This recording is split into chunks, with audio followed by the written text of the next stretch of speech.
Okay, hey, so this video is for me or for anyone who needs to hear it. All the things that I learned in 2020. You don't need to be okay all the time. This is something that I'm still learning to this day, but it really hit me in 2020 is you're allowed to be upset. You're allowed to feel what you need to feel. Don't judge yourself for your own happiness. If I'm having a good day and somebody else tells me they're having a really bad day, I'm more likely to feel how they feel. I'm an empath, if you didn't know. And I learned this year that I'm allowed to feel how I feel and to acknowledge how they feel, but not taking on their sadness, if that makes sense. You are allowed to cry. I have a really hard time with my emotions and figuring out, like, am I happy, am I sad? And I think sometimes I would misjudge how I was feeling, and that had a long-term effect on me, if that makes sense. So learning how to cry this year, while it sounds funny, was actually something that helped me to assess how I was feeling and what I was gonna do to change how I was feeling if it was something that wasn't positive. Appreciate your flaws because you're gonna want that back.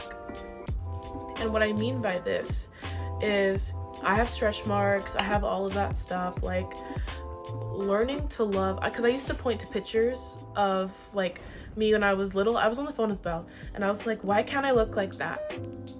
And she's like, babe, it's because you're changing and that's okay. And I think that that's something that I have a really hard time doing, is accepting how I look and how other people see me, and realizing that how other people see me doesn't matter. How I see myself matters. Do more of what you love. So I like to paint, I like to sketch, I like to write poetry, I like to go on walks, I like to hang out with my friends, I like to be by myself sometimes. And I think that if I wouldn't have taken the time to figure out what I liked, I wouldn't be who I am. Like, this personal growth of who I am as a person is always progressing, and I think learning what I loved was something that really helped me. You don't always have to agree with someone. It doesn't matter how many times you disagree with them. It's okay to have your own opinion about something. And I was notorious for never saying how I actually felt because I didn't want to offend people. I'm not offending you, I'm just giving you my opinion, and everybody has their own opinion, and it's okay to not feel the same way I do. Relationships are important, but it's important to realize the ones that no longer service you. This year has been the year of me realizing who I actually want in my life, what relationships actually are beneficial towards me and not toxic, which is something that I have always had the hardest time figuring out. I cut off a lot of people this year, but I learned what people are actually important and the real value of quality over quantity this year. Acknowledge your talents and the things that you're good at, which seems super basic, but I think I am very short with myself and super quick to like cut myself down, that it's really important to like build myself up. So just acknowledging the things that I'm good at. So whether that's like I'm good at like helping Jojo, I don't know, that's my little sister, like helping Jojo, or I'm really good at just being there for people. Like realizing the things that I'm good at and not taking so much time to focus on the things that I can't do that other people can. And I think the big one with that is stop comparing myself to other people, because I'm not other people. Dress how you want. This year in particular, I always wear a uniform, so I never had to actually dress up or like get ready every day. And so I'm actually learning how to put on clothes, which is super weird.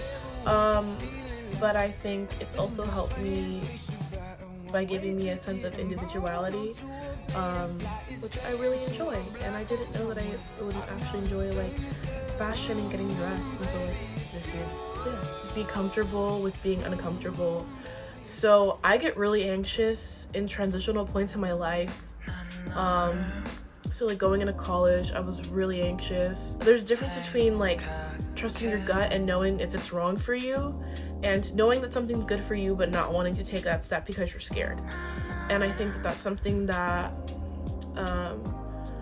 is going to come as a service to me when I actually learn how to fully use it. but I think that's really important for people to hear. So yeah,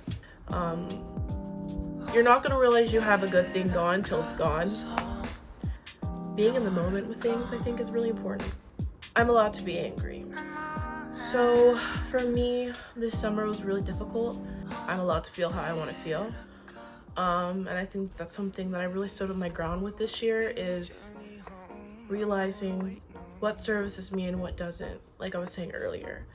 And me being allowed to be my own person, to feel what I need to feel, and for that to be okay. And that also goes into toxic people telling me that I'm too aggressive. You're already tall, you're already black, you're already big.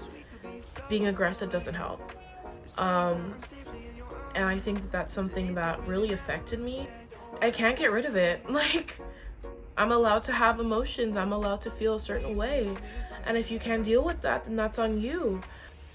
Just because you're big doesn't mean you're not healthy. And just because I'm 50 pounds heavier than you does not mean that I'm incapable of doing simple things. Weight does not dictate health. And I think that goes for everyone.